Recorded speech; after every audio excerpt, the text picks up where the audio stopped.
Bismillahirrahmanirrahim.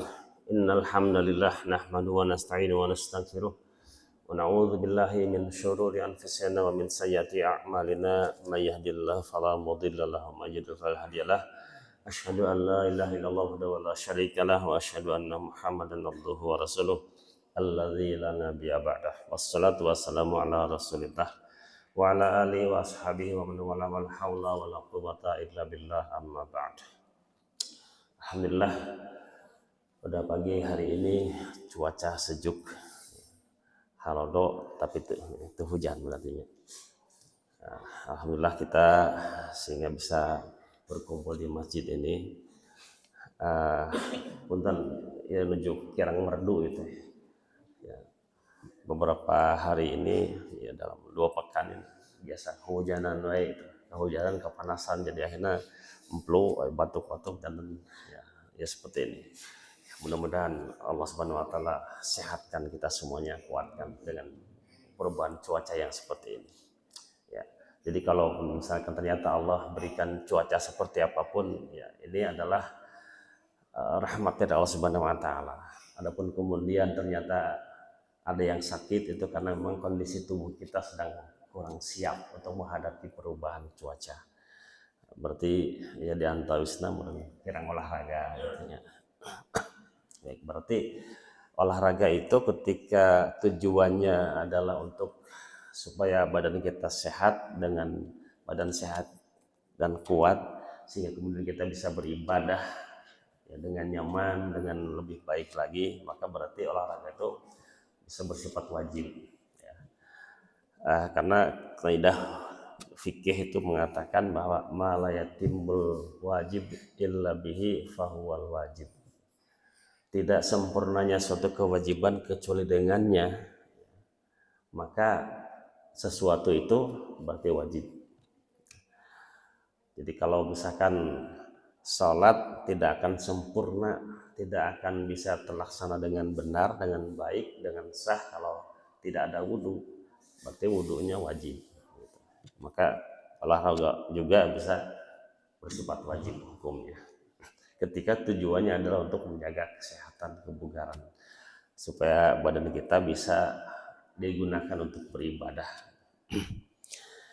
Baik Bapak-bapak, Ibu-ibu sekalian, punten hari ini saya tidak menyiapkan PowerPoint. Sebenarnya bukan tidak menyiapkan karena kebetulan laptopnya lagi gangguan sehingga kemudian tuhurung wae akhirnya ya saya tidak bawa laptop sehingga tidak menggunakan PowerPoint layar seperti itu. Jadi makanya saya bawa langsung kitabnya saja. Referensi utama kajian kita dalam kajian Sirah Nabawiyah, mengkaji sejarah perjuangan Rasulullah SAW. Baik, sebagaimana tadi disampaikan bahwa tema kita pada pagi ini adalah Futuh Makkah atau Fathu Makkah. Jadi ada episode perjuangan Rasulullah SAW itu, nah yaitu ketika terjadi penaklukan kota Mekah. Jadi kita loncat ya, beberapa waktu yang lalu pembahasan kita itu baru selesai hijrah. Pembahasan hijrah saja kita bahas beberapa kali pertemuan, itu pun banyak detail yang dilewatkan. Karena kalau sangat detail itu bisa beberapa kali pertemuan, bahkan pernah ketika di pesantren untuk pembahasan ini untuk proses hijrah saja gitu, itu sampai 10 kali pertemuan, satu pertemuannya 1,5 jam. Jadi lumayan, karena perjuangan atau perjalanan hidup Rasulullah SAW itu ketika dibukukan dalam beberapa kitab sirah itu semuanya tebal-tebal, bahkan ada yang berjilid-jilid. Dan ini adalah manusia satu-satunya yang seluruh perjalanan hidupnya tercatat. Dan bukan hanya sekedar cerita-cerita, tapi apa yang dikisahkan itu adalah benar ya, terjadi dan valid non sanes valid. Nah susupkan itu. Nah, apa yang disampaikan oleh para sahabat itu adalah benar terjadi. Cuma saja kemudian masalah waktunya kadang-kadang ada perbedaan. Karena pada zaman itu belum ada penanggalan gitu ya. Jadi kemudian ketika berbicara tentang masalah waktu ada beberapa perbedaan. Menurut pendapat ini begini, menurut pendapat ini tanggal sekian, tahun sekian, seperti itu. Baik, tidak masalah ya, perbedaan seperti itu. Nah, kita akan pembahasan kita adalah membahas tentang episode penaklukan kota Mekah. Nah, sebelum penaklukannya sendiri, ini ada mukaddimahnya. 2 tahun sebelum penaklukan, ya, Futuh Mekah itu terjadi tahun 8 Hijrah, ya, 8 Hijriah. Nah, 2 tahun sebelumnya itu Rasulullah SAW bermimpi, ya, mimpi Rasul itu wahyu dari Allah Subhanahu Wa Taala. Rasulullah bermimpi bahwa beliau dan para sahabat mereka berbondong-bondong masuk ke kota Makkah, masuk ke Masjidil Haram dalam keadaan rambut mereka sudah tercukur, dibotakkan gitu. Seperti sudah tahallul. Kalau orang udah haji atau umrah itu tahallul dan didugulan. Walaupun tidak wajib dugul, ya, tapi lebih baik didugulan. Karena orang yang setelah umroh dan haji itu ya, ketika tahallul mencukur habis rambutnya, dibotakkan gitu. Rasulullah SAW mendoakan ya, supaya Allah berikan rahmat, berikan keberkahan, berikan kebaikan, berikan beberapa, pokoknya kebaikan-kebaikan. Dan 3 kali Rasulullah mendoakannya. Kemudian sahabat bertanya, ya Rasulullah, bagaimana dengan yang dicukur, yang dipotong? Ya, teridugulan. Nah, Rasulullah mendoakan juga orang yang dipotong rambutnya atau dicukur, tidak didugulan gitu ya. Nah, jadi 3 kali Rasulullah SAW mendoakan yang didugulan, maka alhamdulillah kamari sempat dugulan ini atas jadi deui. Nah, beberapa waktu lalu ya, 2 pekan yang lalu, alhamdulillah Allah berikan kenikmatan berupa bisa berziarah ke makam Rasulullah, salat di Masjidil Nabawi dan juga Masjidil Haram. Nah, dan sekaligus napak tilas perjuangan Rasulullah SAW. Jadi ketika ke sana itu mengunjungi beberapa lokasi-lokasi yang bersejarah. Supaya kita tahu betul seperti inilah tempatnya gitu. Walaupun beberapa tempat sudah banyak perubahan, sekarang kota Mekah sudah banyak berubah. Dulu itu ketika tahun 2009, bukit-bukit batu di sekeliling Ka'bah itu diledakkan gitu. Banyak dinamit meledakkan batu-batu itu. Nah, pas kamari kali itu pas jatuh hotel. Jadi sudah banyak berubah kontur kota Mekah itu sebagaimana, tidak seperti yang dulu, apalagi zaman ketika masa Rasulullah SAW. Tetapi ada banyak situs-situs bersejarah itu tetap dipelihara. Seperti tempat Rasulullah SAW dilahirkan, itu kemudian dirubah menjadi perpustakaan. Tapi kalau rumah Rasulullah SAW bersama Aisyah di sebelah Masjid Nabawi, ya, itu kan memang jadi makam Rasulullah SAW. Ketika Rasulullah SAW wafat, dimakamkan di kamar beliau. Dan itu tidak ada perubahan kecuali lingkungan sekitar Masjid Nabawi.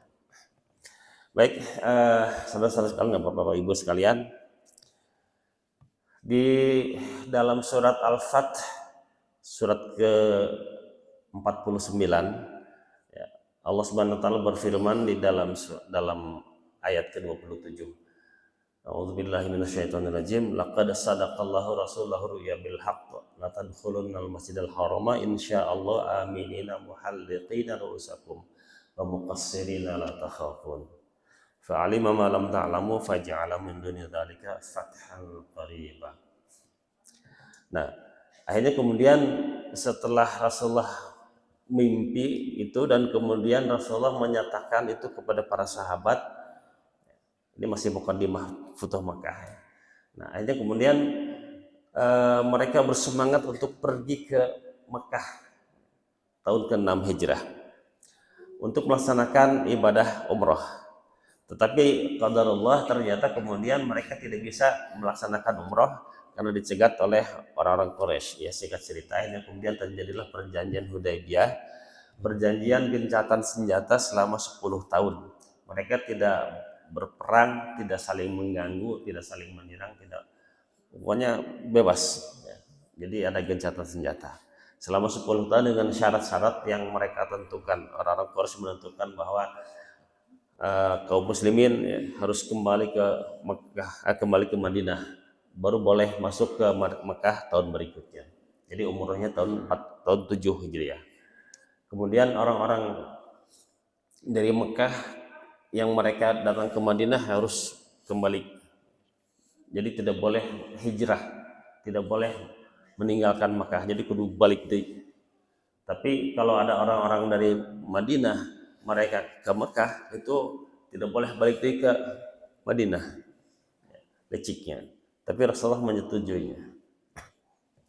Nah, dan ada beberapa syarat yang lainnya, Rasulullah SAW menyetujuinya. Akhirnya kemudian terjadilah gencatan senjata. Dan dengan demikian Rasulullah bisa lebih fokus menyebarkan agama Islam ke sekitar kota Madinah. Tidak ada gangguan dari orang-orang Quraisy dari Mekah. Sehingga dengan demikian selama 2 tahun tidak berinteraksi atau tidak berkonfrontasi, tidak berperang dengan Quraisy Mekah, perkembangan Islam jauh lebih pesat. Sehingga Rasulullah SAW bisa mengirim surat dakwah untuk mengajak masuk Islam kepada kerajaan-kerajaan di sekitar Madinah, sekitar Mekah, sekitar Jazirah Arab. Mengirim surat dakwah mengajak masuk Islam kepada Kisra Persia, Raja Persia. Persia itu ada Farfis Abrwais ya. Nah, Kisra Abrwais atau Farfis. Kemudian mengirim surat ke Heraklius, Kaisar Romawi. Mengirim surat ke Raja Muqawqis, Raja Qibti di Mesir. Mengirim surat ke Raja Najasyi di Ethiopia. Mengirim surat ke banyak sekali penguasa wilayah sekitar Jazirah Arab. Dan sebagian dari mereka ada yang menerima, sebagian menolak. Tapi kabilah-kabilah yang banyak itu mereka banyak yang kemudian masuk Islam. Nah, ini hebatnya ketika Rasulullah SAW menyetujui syarat-syarat yang sepertinya memberatkan, tapi justru malah menguntungkan. Karena Rasulullah SAW mengatakan bahwa inna fatahna laka fatham mubina, sungguhnya aku berikan kepada kamu kemenangan dengan kemenangan yang sebenarnya, yaitu fatham mubina justru pada saat perjanjian Hudaybiyah tadi tahun ke-6 Hijriah, bukan pada saat Futuh Mekahnya. Nah, jadi kemenangan yang sebenarnya itu di Hudaybiyah, perjanjian Hudaybiyah tahun ke-8. Nah, adapun kemudian Futuh Mekahnya ya, itu adalah intinya gitu. Jadi mukadimahan heula gitu ya, pendahuluan, pembukaan, baru kemudian nah, intinya itu adalah di 2 tahun berikutnya. Nah, singkat cerita ada perselisihan antara orang-orang atau kabilah-kabilah yang ikut dengan Quraisy dengan ikut dengan Rasulullah. Jadi selama perjanjian itu orang atau kabilah yang ingin bergabung dengan Quraisy dipersilahkan, dan juga yang bergabung dengan pihak Rasulullah juga dipersilahkan. Dan tapi mereka terikat dengan perjanjian, tidak boleh saling mengganggu.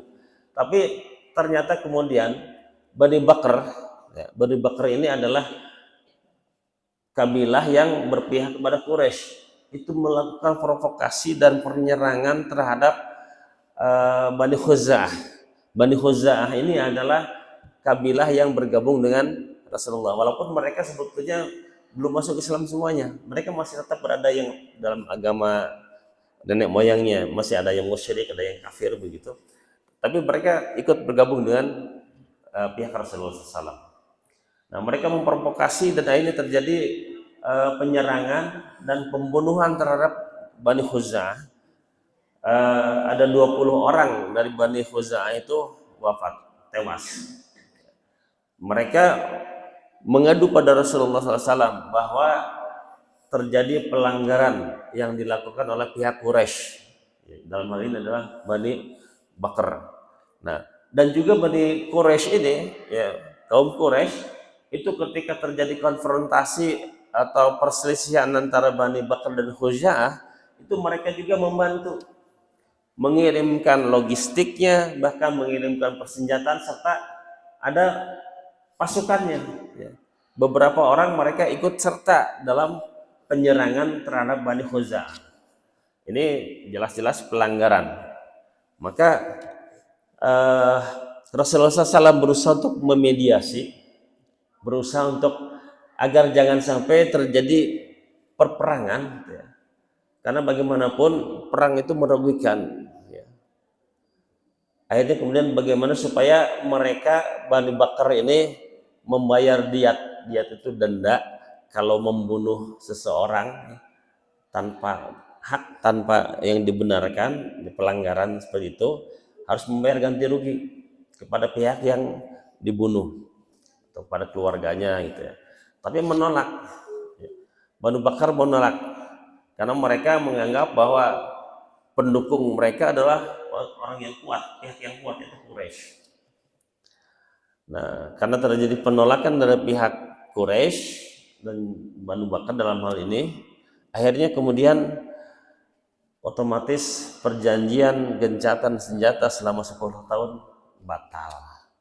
Nah, berarti Rasulullah berhak untuk melakukan penyerangan, ya, penyerbuan terhadap pihak-pihak Quraisy.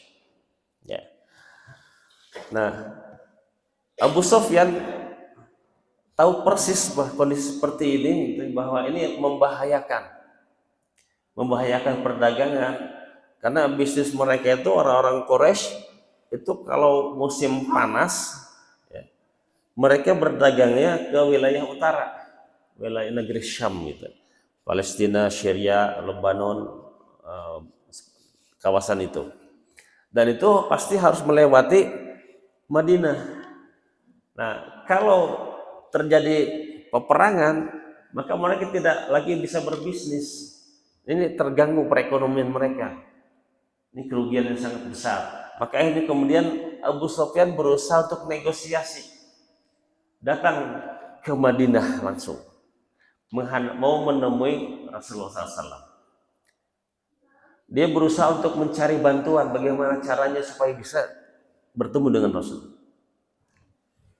Nah, Rasulullah itu adalah sebenarnya menantunya Abu Sufyan. Jadi Abu Sufyan itu adalah mertua. Ingin menemui menantu, ya, tapi dia harus berusaha untuk mencari dukungan dulu.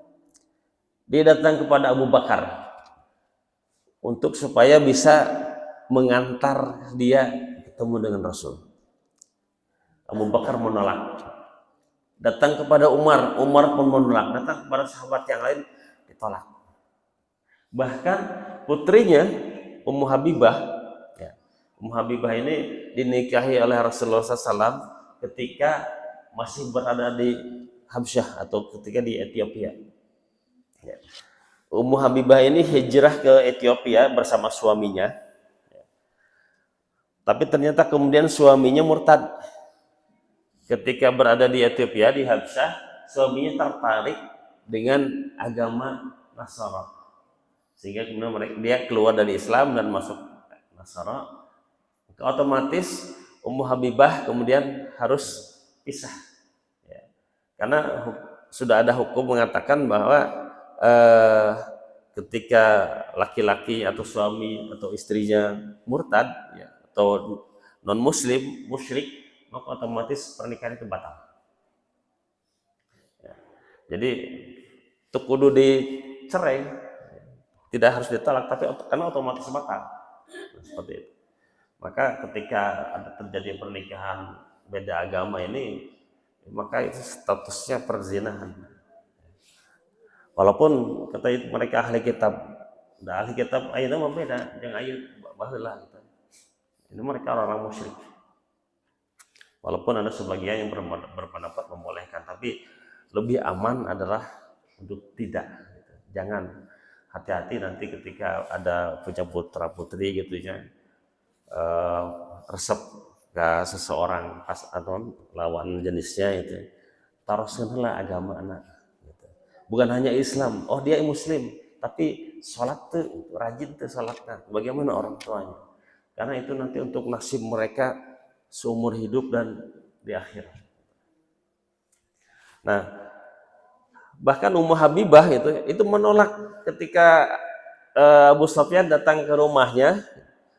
Dia akan duduk di tikar gitu, ya hamparan tikar. Itu tikarnya ditarik oleh Ummu Habibah, oleh anaknya sendiri. Kenapa? Ini adalah tikar tempat duduk Rasulullah. Ayah ini seorang musyrik, tidak layak untuk duduk di tempat duduk Rasulullah SAW. Tarik. Nah, itu sopan, karena ini adalah prinsip. Walaupun di dalam muamalah mah tetap harus dijaga, tapi cuma masalahnya ini adalah kehormatan Rasulullah yang dipertahankan. Yang dibela oleh Ummu Habibah adalah kehormatan Rasulullah. Nah, akhirnya kemudian negosiasi gagal, misi diplomatis yang dilakukan oleh Abu Sufyan gagal. Akhirnya dia kembali lagi ke Makkah tanpa hasil. Dan dia mewanti-wanti kepada penduduk kota Makkah agar ya bersiap-siap saja terjadi peperangan. Nanti umat Islam akan menyerang kota Mekah karena dai bohongan salah orang gitu, kesalahan pihak mereka. Nah, akhirnya kemudian Rasulullah SAW setelah Abu Sufyan pulang memerintahkan mobilisasi, ya, pengerahan kekuatan. Rasulullah mengirimkan beberapa utusan untuk menemui beberapa kabilah di sekitar Madinah yang mereka ketika perjanjian Hudaybiyah ikut bergabung dengan Rasulullah. Di antaranya adalah Bani Aslam. Bani Aslam ini dulu pernah kita kisahkan, mereka menemui menghadang Rasulullah ketika hijrah, tujuannya untuk mendapatkan hadiah 100 onta, tapi ternyata kemudian Allah berikan hidayah kepada mereka dan mereka masuk Islam semuanya, ya, Bani Aslam. Akhirnya kemudian mereka dikontak, ketemu Aina cukup ke WA, tapi untuk pesan-pesan penting mah tidak boleh pakai WA, karena nanti bisa bocor, bisa disadap. Nah, maka kemudian Rasulullah mengirimkan beberapa utusannya yang ini dirahasiakan. Rasulullah sangat menjaga kerahasiaan dan diwanti-wanti kepada para utusan juga. Menemui Bani Aslam, kemudian ada Bani Khuza'ah, ada suku Bani Mazinah, ada banyak ya, ada beberapa kabilah yang dikontak oleh Rasulullah SAW. Nah, pesannya bahwa mereka harus bersiap-siap dan berangkat tanpa ada keributan. Dan ketemu di satu tempat pada satu tanggal dan jam tertentu. Namun ayo nama gitu ya. Nah, jadi pokoknya mereka harus berangkat tanpa berombongan, tanpa bergabung gitu ya. Bani Aslam gabung dengan Bani Gifar, ada Bani Gifar juga dikontak Rasulullah SAW. Terus yang lain-lainnya tidak boleh. Mereka harus berangkat masing-masing. Ya. Dan tanpa keributan sama sekali. Kemudian Rasulullah SAW memerintahkan para sahabat yang berada di sekitar Madinah juga untuk bersiap-siap untuk berangkat dengan perlengkapan perang, yang bersiap dengan pasukan, dengan senjatanya, dengan pedang, dengan tombak, dengan apapun yang bisa mereka gunakan untuk senjata, dan tentu saja perbekalan. Tetapi Rasulullah SAW tidak memberitakan atau tidak memberitahukan kepada para sahabat untuk berangkat kemana. Rasulullah sangat menjaga kerahasiaan. Pokoknya ditetah mobilisasi persiapan, tidak, mereka siap. Dan mereka pun tidak bertanya-tanya. Kalau Rasulullah SAW tidak memberitahukan, maka mereka tidak akan bertanya. Ini Adam. Nah, kurang masuk keponya taros padahal tadi wartosan teh berarti ada sesuatu yang tacan waktosna, belum waktunya diberitahu. Oke, pada waktunya mah akan diberitahukan. Dan mereka nggak kepo, nggak kasak kusuk nanya kemana sih Rasulullah, tapi tetap mereka penasaran juga pada. Jadi mereka masing-masing pada pengen tahu gitu ya. Nah, Abu Bakar orang yang terdekat dengan Rasulullah SAW, sahabat yang paling dekat, ketika Rasulullah SAW sakit, yang mewakili Rasulullah untuk mengimami salat itu adalah Abu Bakar. Kalau ada apa-apa Rasulullah SAW bertanya kepada Abu Bakar, minta pendapat. Jadi orang kepercayaan, sehingga kemudian Abu Bakar juga tidak diberitahukan, hanya Abu Bakar pengen tahu sebetulnya kita ini mau kemana, supaya apa, persiapan kita matang, persiapan kita benar-benar nih. Kalau misalkan kita perginya jauh, ya jaraknya sangat jauh dan perlu waktu yang lama, berarti perbekalannya perlu lebih banyak lagi. Nah, dia bertanya kepada Aisyah, kepada putrinya, ya, kepada Aisyah putrinya, ya Aisyah gitu ya, apakah Rasulullah memberitahukan kepadamu kemana kita akan pergi? Wahai Rasulullah, wahai ayah gitu. Nah, apa yang tidak diberitahukan kepada Rasulullah, oleh Rasulullah, maka aku pun tidak akan memberitahukan. Dan aku pun sama tidak tahu. Jadi sekalipun misalnya gitu, seandainya Rasulullah memberitahukan kepada Aisyah, tapi Rasulullah tidak mengizinkan ini tidak disebar gitu ya, maka Aisyah tidak akan menyebarkan. Nah, ya ibu-ibu ini. Nah, jika ketika ada sesuatu rahasia di keluarga terutama, nah biasa mau ngerumpi itu sok eta bocor tah rahasia keluarga, rahasia rumah tangga, bahkan ngagorek suami gitu ya, karena gorengan gitu ya. Resep orang mah. Tapi karena kagorengan mah ulah gitu. Nah, jadi seperti itu ya, mereka sangat menjaga kerahasiaan. Dan Rasulullah SAW ini kenapa demikian, supaya orang Mekah ya itu kaget nanti. Ini sebuah surprise buat penduduk Mekah. Jangan sampai mereka bersiap-siap, nah, mempersiapkan pasukan perang, dan akhirnya kemudian terjadilah pertempuran yang sangat hebat, dan ini akan menyebabkan banyak jatuh korban.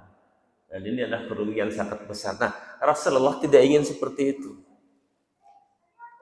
Ketika Rasulullah SAW meninggalkan kota Mekah, ketika hijrah gitu, nah, Rasulullah kan berdoa di dalam surat Al-Isra ayat ke 80-81 kalau tidak salah. Rabbi adkhilni mudkhala sidqin wa akhrijni mukhraja sidqin waj'alni min ladunka sultanan nasir. Ya Rabb, ya Tuhan, ya Allah, berikan aku jalan keluar. Jadi ketika keluar, jalan keluar yang benar. Ketika masuk juga cara masuk dan jalan masuk yang benar. Nah, jadi tanpa keributan, tanpa pertumpahan darah, tanpa peperangan. Nah, maka Rasulullah hendak menaklukkan kota Mekah, diupayakan dengan cara damai gitu. Tetapi tetap Rasulullah mempersiapkan pasukan yang sangat besar. Nah, ketika akhirnya kemudian pada hari yang ditentukan dan di tempat yang ditentukan, berkumpullah pasukan ini di suatu tempat yang bernama Maril Zahran. Ya, Maril Zahran atau sebuah padang pasir lah gitu ya. Sebuah tempat itu biasanya memang tempat persinggahan. Nah, di tempat itulah maka pasukan-pasukan dari Banu Ghifar, dari Bani Khuza'ah, dari Bani Aslam, dari Mazinah, dari banyak kabilah-kabilah yang lain bergabung di tempat tersebut. Nah, sebelum pemberangkatan ini ada satu kejadian, ada satu peristiwa.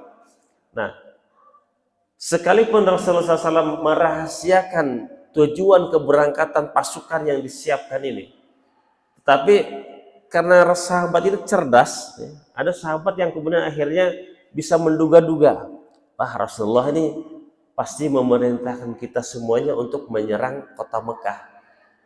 Karena di sekitar Madinah sudah tidak ada lagi musuh yang mengganggu. Ya. Kabilah-kabilah sudah pada masuk Islam. Kalaupun tidak masuk Islam, mereka menerima ya Rasulullah SAW, berdamai.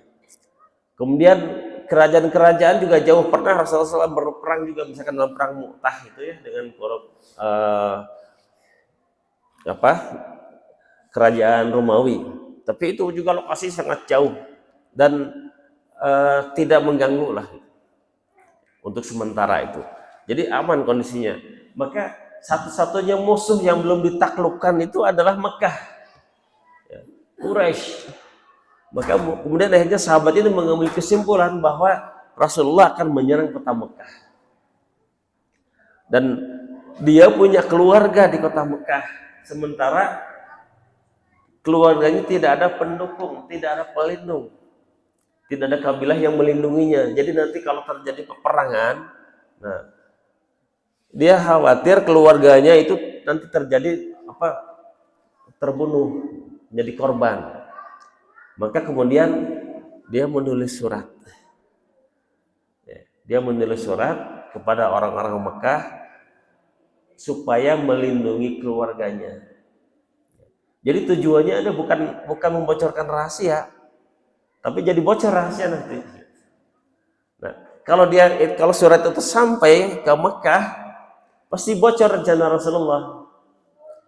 Nah, maka kemudian Rasulullah SAW diberitahukan oleh malaikat Jibril bahwa ada seorang wanita yang jadi kurir, bukan JNE, JNT, seorang wanita neng JNE gitu ya. Seorang perempuan, dia perempuan budak, wanita yang sudah tua, seorang budak. Dia dijanjikan akan dimerdekakan dan diberi hadiah besar lah itu ya, upahna. Sok we ayeuna ongkos kirim di Madinah ke Mekah eta teh jarakna 400 sekian kilometer. Karena bus oge eta teh sekitar 5 jam dengan kecepatan rata-rata sekitar 100 km. Ya aya istirahatna di rest area. Ya. Itu jaraknya 450-an lebih lah itu. Nah, jadi ongkos kirimnya oge mahal.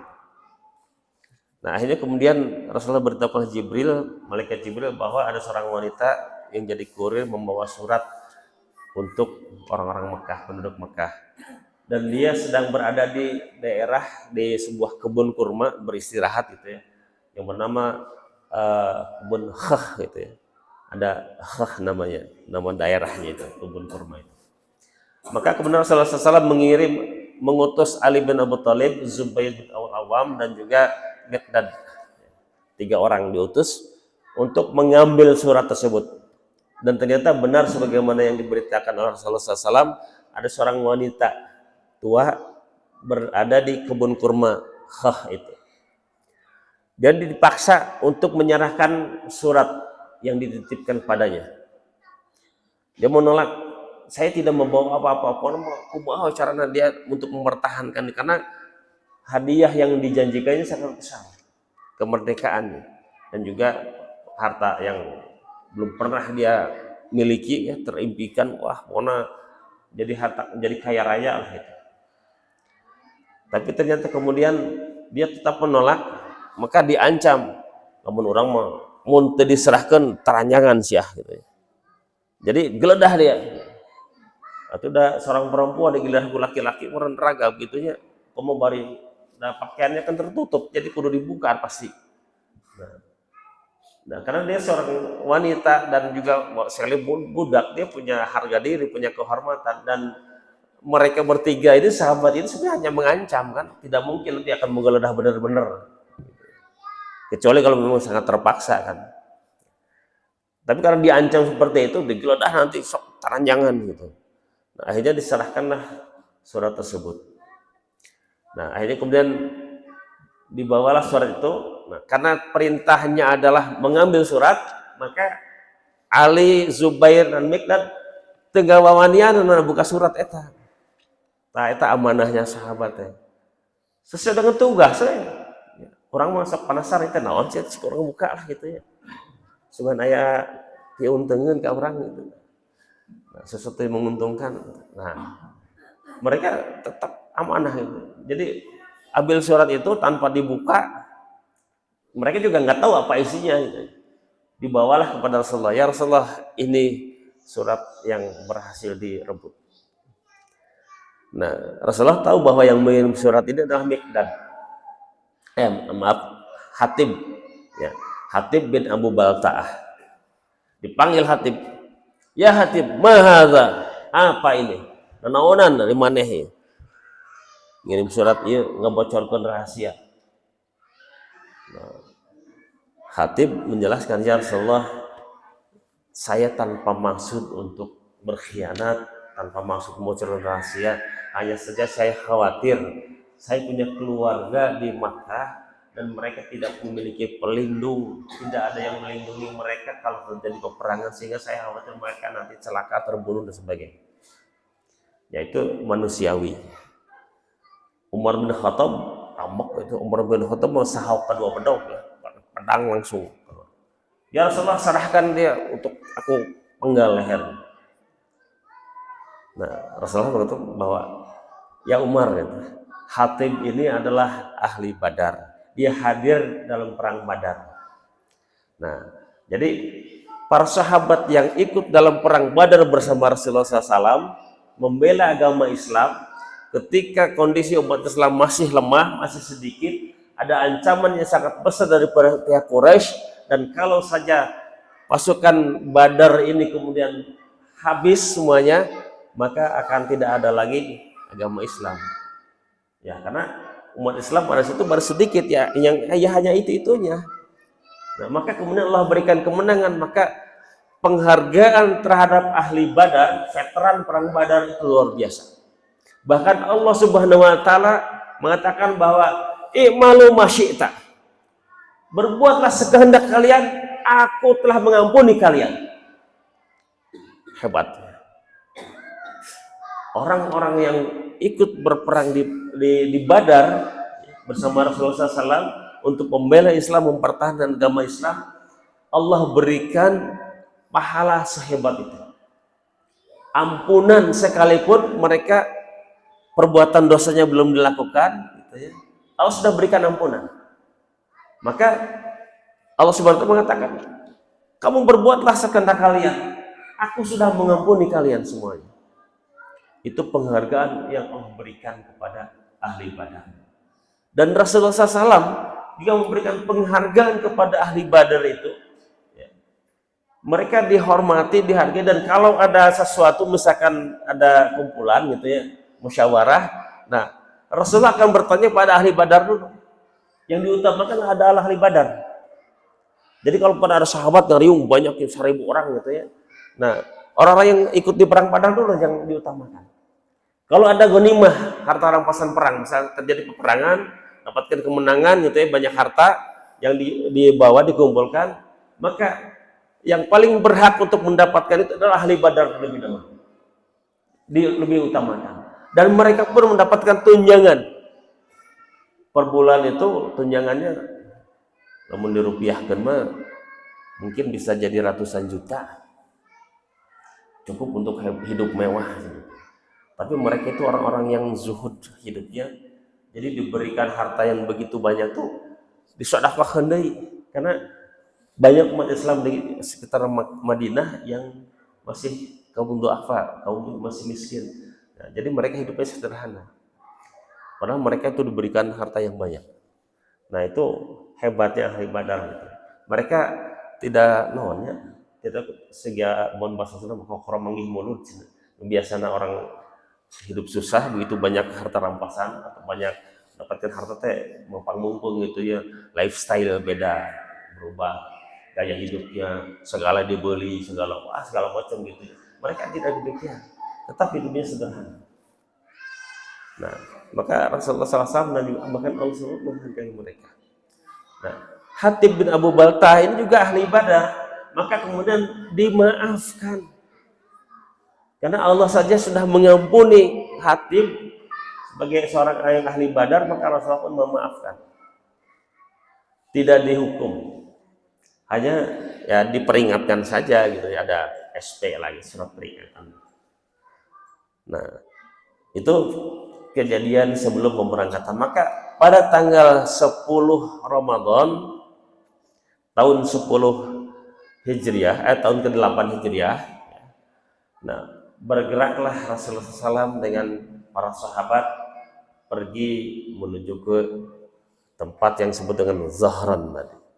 dan berkumpul bergabung pasukan-pasukan yang lainnya sehingga jumlahnya mencapai 10.000.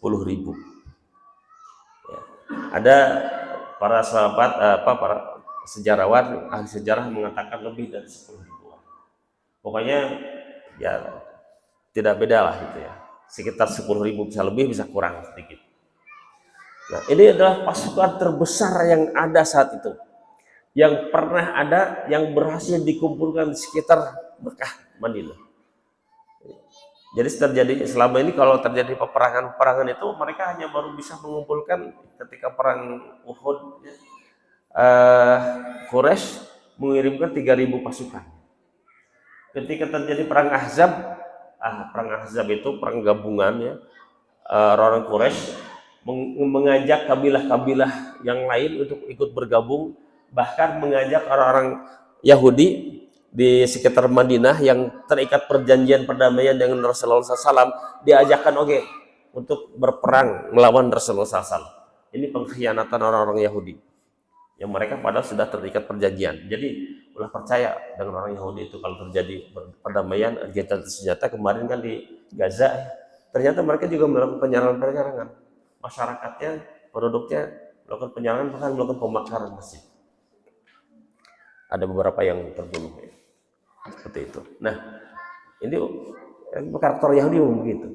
Jadi jangan terlalu percaya kalaupun misalkan ada perjanjian damai antara Rasul dengan mereka, tetap Rasulullah wanti-wanti juga. Rasulullah siap-siap bahwa mereka nanti suatu saat akan berkhianat, dan itu benar terjadi.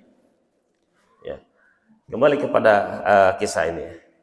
Nah, akhirnya kemudian berangkatlah Rasulullah dengan pasukan Islam dan para sahabat pada tanggal 10 Hijriah dan kemudian sampai di Zahran. Nah, ketika saat Rasulullah SAW ini sampai di Zahran, Abbas bin Abdul Muttalib, paman Rasulullah, ya, itu juga hijrah dari Makkah menuju ke Madinah. Tetapi di perjalanan tadi, Zahran tadi akhirnya kemudian bertemu dengan pasukan Rasulullah. Jadi dia ini sebenarnya Abbas ini paman Rasulullah itu masuk Islamnya jauh sebelum terjadinya Futuh Mekah. Ada yang mengatakan bahwa dia masuk Islamnya itu setelah perang Khaybar. Perang Khaybar itu perang antara Rasulullah umat Islam dengan orang-orang Yahudi Khaybar. Ada yang mengatakan bahwa Abbas bin Abdul Muttalib ini masuk Islamnya setelah perang Badar. Maka di perang Uhud Abbas tidak ikutan. Nah, kenapa Abbas tidak ikut hijrah ya, lebih dulu, lebih awal? Ya. Karena Rasulullah juga tetap mempertahankan Abbas supaya tetap berada di Mekah. Tujuannya apa? Sebagai informan. Ya. Jadi Abbas ini mencari-cari informasi di sekitar Mekah gitu ya. Pergerakan orang-orang Quraisy, kemudian memberikan berita ini, informasi ini kepada Rasulullah. Jadi sebagai agen intelijennya Rasulullah SAW. Dan itu orang lain, sahabat-sahabat lain tidak tahu. Biasanya informasi itu dititipkan kalau ada kabilah atau ada kafilah dari Mekah menuju ke Syam gitu ya. Nah, titip pesan. Ya, titip pesan ini disampaikan pada Rasulullah. Tapi tentu saja dititipkan pada orang yang sangat dipercaya. Nah, Rasulullah sehingga tahu perkembangan kota Mekah. Nah, tapi kemudian akhirnya Abbas ya, memutuskan untuk hijrah pada tahun ke-8 itu dan ternyata bertemu dengan Rasulullah SAW. Maka ketika Rasulullah SAW bertemu dengan Abbas, Rasulullah bersabda, la hijrata ba'dal fathi. Nah, jadi Abbas ini adalah muhajirin terakhir. Tidak ada hijrah setelah Futuh Mekah. Maksud Rasulullah SAW tentu saja adalah pada saat itu. Ya. Pada saat itu karena Futuh Mekah akan terjadi, maka sudah tidak perlu lagi hijrah. Nah, dan Abbas ini adalah muhajirin terakhir. Ini pada saat itu, kondisi seperti itu. Tapi ketika sekarang ini misalkan terjadi peperangan di negara-negara Islam itu ya, maka tetap harus hijrah, tapi mempertahankan itu lebih baik. Ya. Baik. Nah, akhirnya kemudian Abbas ketemu dengan Rasulullah di situ dan pihak Quraisy ya, bikin apa semua? Sama menit, 3 menit. Ya, sekarang deh ya. Nah, ini baru mukadimah ya. Tadi dari mukadimah terus persiapan keberangkatan ya. Nah, penyerangan Mekahnya sendiri belum, nanti insya Allah di pertemuan berikutnya ya. Nah, Abbas bin Abdul Muthalib ini akhirnya kemudian disuruh oleh Rasulullah SAW untuk kembali ke Mekah ya, untuk memberikan ya peringatan lah gitu ya, memperingatkan orang-orang Mekah, karena ketika terjadi peperangan harus ada maklumat, harus ada deklarasikan bahwa ini kita perang gitu ya. Jadi nggak boleh ada ujung-ujung serang gitu ya. Mereka harus bersiap-siap dulu. Tetapi persiapan mereka nggak cukup gitu ya. Nah, akhirnya kemudian ketemulah dengan Abu Sofyan. Abu Sofyan ini dia penasaran gitu ya. Kok Rasulullah SAW pihak umat Islam tidak ada pergerakan sama sekali gitu ya. Nah, ini ada apa? Kan curiga itu. Nah, akhirnya Abu Sofyan ini dengan dua orang temannya berpatroli. Ya. Lihat-lihat kondisi gitu ya. Bagaimana, apakah ada terjadi pergerakan dari pihak Rasulullah dan pihak umat Islam gitu ya. Akhirnya kemudian ketemu dengan Al-Abbas. Nah, ini hebatnya pergerakan Rasulullah ya dalam menjaga kerahasiaan tadi. Padahal pasukan sebanyak itu bergerak dari Makkah menuju dari Madinah menuju ke Mekah, tapi orang-orang Mekah tetap tidak tahu. Kan aneh. Nah, ini Rasulullah SAW ketika hendak berangkat itu beliau berdoa, Allahumma khudh absara Quraisy. Ya Allah, ambillah, maksudnya ditahan gitu, tutuplah gitu ya, pandangan penglihatan orang-orang Quraisy. Jadi kalau orang bentak gitu ya, orang melihat, diambil penglihatannya, berarti tidak melihat. Dia dibuat orang-orang Quraisy itu tidak melihat apapun pergerakan yang dilakukan oleh Rasulullah SAW dengan para sahabat. Dan ternyata benar itu. Allah kabulkan doa Rasulullah SAW sehingga orang-orang Quraisy sama sekali tidak mengetahui, tidak melihat, tidak mendengar apapun pergerakan aktivitas yang dilakukan oleh pasukan Islam yang dilakukan oleh Rasulullah SAW. Dan baru tahu Abu Sufyan ini ketika bertemu dengan Al-Abbas.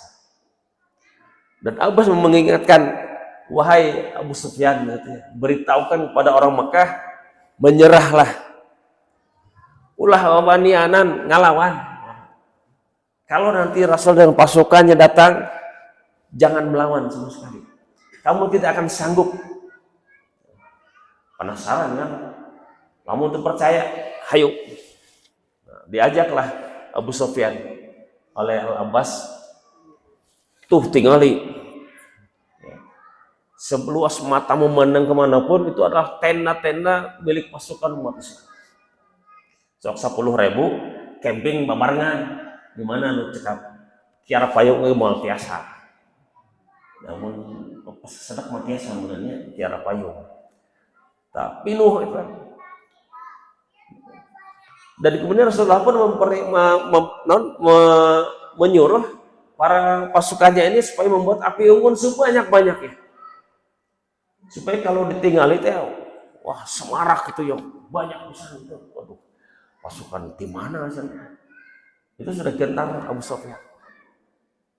Wah Abbas, ini dari mana? Wah ini pasukan dari Nusok. Mereka lawan kumaha. Diajaklah menemui Rasul. Supaya Abu Sufyan ini mau masuk Islam. Bukan sekelapnya. Nah, sampai Abu Sufyan masuk Islam. Diajaklah Abu Sufyan menemui Rasulullah SAW. Akhirnya terjadilah dialog. Rasul bertanya, wahai Abu Sufyan, belum cukupkah, belum waktunyakah bagimu untuk menerima hanya satu Tuhan saja?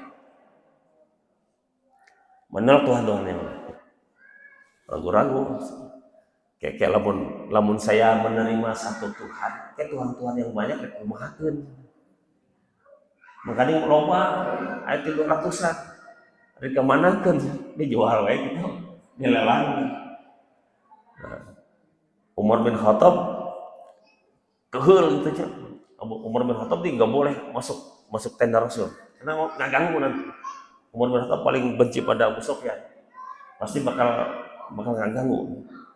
Tapi kuping di luar tenda gitu. Nah, mendengar Abu Sufyan bicara begitu, Umar tuh oh, kamu bahasa orang modal di luhurna itu. Beraklah kamu di atas Tuhan kamu itu. Jadi berakin aja gitu ya. Coba bahasa orang mau model gitu. Nah, akhirnya kemudian terjadi dialog dan ternyata tidak ada lagi alasan untuk menolak. Akhirnya dia menerima. Seandainya Tuhan yang selama ini kami sembah itu bermanfaat, pasti mereka itu akan menolong atau membantu aku. Tapi ternyata tidak ada sama sekali yang datang menolong. Akhirnya kemudian dia menerima kalimat yang pertama dari syahadat itu. Nah, terus tanya lagi, belum waktunyakah bagimu untuk menerima dan beriman bahwa aku ini adalah utusan Allah? Dina bab ieu masih ragu-ragu. Masih ragu-ragu. Dipaksa mau bisa. Ayo udah, kamu pulang. Disuruh pulang. Nah, kembalilah Abu Sufyan. Besoknya datang lagi menemui Rasulullah, langsung nyatakan masuk Islam. Kemudian mikir gitu, jadi pikir dibolak-balik, dibawang, diutahkan, dibawang dari wah semacam ya bener cenah lamun tetap nolak pasti bakal diperangi orang paeh cenah. Lamun enak kumaha carana, udah tidak ada lagi alasan untuk menolak. Akhirnya kemudian menyatakan diri masuk Islam. Dan setelah masuk Islam, beliau bagus ke Islam aja dan ikut berjuang bersama Rasulullah SAW, dan kemudian akhirnya mendapatkan apa yang dicita-citakan oleh semua umat Islam, itu syahid ya, dan dia husnul khotimah. Nah, sampai di sini pembahasan kita Fiqh Sirah Nabawiyah terkait dengan Futuh Mekah. Jadi Futuh Mekahnya belum ya, ini baru mukadimahnya, persiapannya. Jadi ternyata persiapan itu sangat lama gitu ya.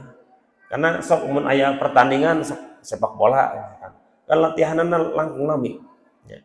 Lebih lama persiapan daripada sepak bola rambangan sabaraha 90 kali 2 ya.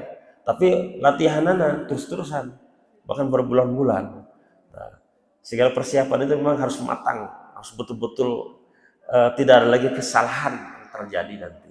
Nah, sehingga kemudian maka kemenangan akan diraih dengan sebaik-baiknya seperti itu. Maka kita pun Allah SWT mengajarkan dan juga Rasulullah mengajarkan kepada kita bagaimana segala sesuatu harus betul-betul dipersiapkan dengan sebaik-baiknya.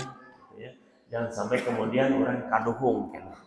Jadi persiapan dari awal. Nah, kalau di belakang nanti akhirnya kemudian bisa kaduhung.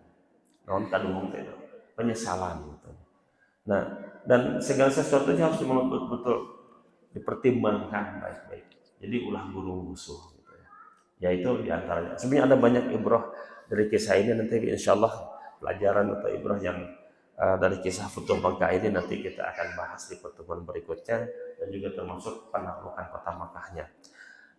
Karena waktunya sudah lewat ya, mohon maaf, hapunten yang kalau karena waktu, mangga aya diskusi patrosin atau langsung. Diskusi mengenai yang dimana tadi sudah disampaikan siapa nanti ada periode atau bersambung di pertemuan berikutnya Presiden. Ya, untuk Bapak Ibu yang akan bertanya, ya silakan. Tanya, cakap baik. Ya.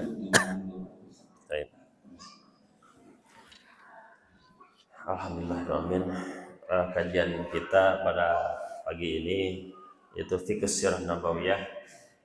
Dan kita mengkaji sirah nabawiyah ini bukan hanya sekedar kita tahu tentang kisah perjuangan dan pengorbanan Rasulullah dan para sahabat, tapi juga bagaimana kita bisa menanamkan rasa kecintaan kita pada Rasulullah, sehingga kemudian kecintaan kita kepada Islam, kecintaan kita tentu saja kepada zat yang tertinggi, yang paling mulia, yang paling agung, itu Allah Subhanahu wa taala, sehingga kemudian ini menjadi bekal buat kita semakin kita bersemangat dalam mengamalkan Islam, dalam menjalankan ajaran agama Islam, dalam beribadah, meneladani Rasulullah SAW, dan kemudian sehingga kita punya alasan nanti di akhirat kelak bahwa kita bisa mengaku sebagai umat Rasulullah SAW karena ada buktinya, yaitu berupa kita melaksanakan sunnah Rasulullah SAW.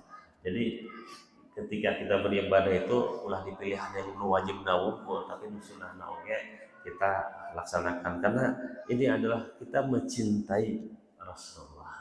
Jadi ketika kita masuk ke kamar mandi, kita melangkah dengan kaki kiri dulu, itu adalah bukti kita cinta pada Rasulullah. Ketika kita keluar dari kamar mandi, kita keluar dengan kaki kanan terlebih dahulu, itu bukti kita cinta pada Rasulullah. Ketika kita masuk masjid, melangkah dengan kaki kanan dulu sambil berdoa Allahumma ftah li abwaaba rahmatik, itu adalah cinta kita pada Rasulullah. Ketika kita mau minum, mau makan, mau melakukan apapun dengan bismillah, itu adalah bukti kita mencintai Rasulullah SAW. Jadi ada banyak, dan itu adalah syariat. Jadi jangan berpikir bahwa namanya syariat itu sesuatu yang serem gitu ya. Jadi membunuh, dikisos, dipenggal, mencuri, dipotong tanpa, ulangi gitu. Nomor ringan-ringan itu syariat. Itu hanya sebagai mungkin hanya 1% dari syariat Islam. Jadi syariat Islam banyak, kita ketemu dengan sesama tetangga, sesama muslim gitu ya, kita senyum, itu sedekah, dan kita ucapan salam, itu adalah syariat. Ya, itu adalah sunnah yang diajarkan Rasulullah, dan itu adalah sebagai bukti kita mencintai Rasulullah SAW, sehingga kemudian nanti kita di akhirat kelak bisa mendapatkan syafaat dari Rasulullah SAW. Amin ya Allah ya Rabbal alamin. Kita tutup saja dengan doa kifaratul majlis. Subhanakallahumma wa bihamdika asyhadu an la ilaha illa anta astaghfiruka wa atubu ilaik. Alhamdulillahirabbil alamin. Wassalamualaikum warahmatullahi wabarakatuh.